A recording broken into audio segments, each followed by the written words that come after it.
For my children's storybook speech, I chose to do it on Where the Wild Things Are, written and illustrated by Maurice Sendak. I chose this book because as a child, I remember reading it, and then as my children were growing up, I read it to them. That is the first book of the trilogy, written by Maurice Sendak. Where the Wild Things Are is about a little boy named Max who is very mischievous and very wild, so his mom sends him off to bed without eating. He begins to dream about being in a forest surrounded by a vast ocean where he meets the wild things, and the wild things are a big ferocious creatures that he ends up taming by looking into their big yellow eyes.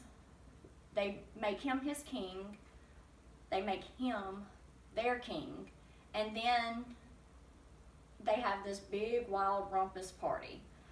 Well, he soon realizes that he's lonely and he misses home, so he travels back to his house.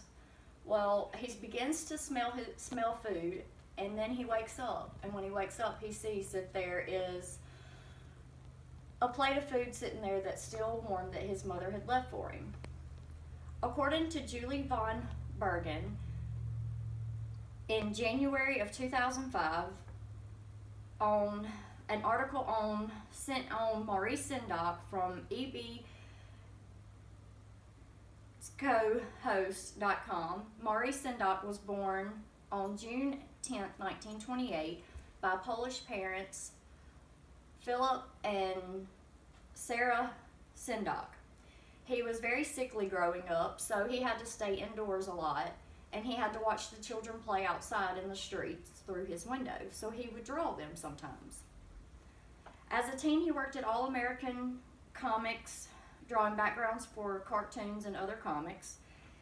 In high school, he completed several drawings for a textbook called Atomics for Millions. By his senior year of high school, he had his first job illustrating books. At the age of 20, he worked for the famous toy store F80 Schwartz and attended night classes at New York Arts Students League.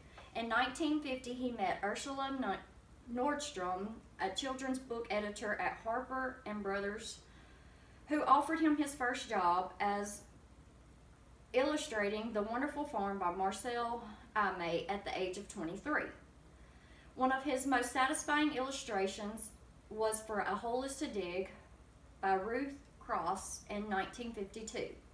In 1963, he wrote Where the Wild Things Are and published it. It made Maurice Sendak a household name, and in 1964 it got him the Caldecott Medal. Although when it was first published it was a very controversial book, it sold more than 7.5 million copies and was written or translated into 12 different languages. In 1968, at 38 years old, he had a heart attack. Well, 2 years later, in 1970, he wrote and illustrated the second book to the trilogy, In the Kitchen. He began to take on new projects and challenges, from designing and producing stage productions for Mozart's Magic Flute and Tchaikovsky's The Nutcracker. He also animated a television production called Really Rosie in 1975 to a pop-up book in 2006, and then he co-produced the film version of Where the Wild Things Are in 2009. He received many other awards since his Caldecott Medal, such as the Hans Christian International Medal in 1970, the American Book Award for his third book in the trilogy called Outside Over There in 1982, the National Medal of Arts in 1997, who was given to him by President Bill Clinton. Maurice Sendak continues to live and write at his farm in Ridgefield, Connecticut. Thank you for listening to my speech.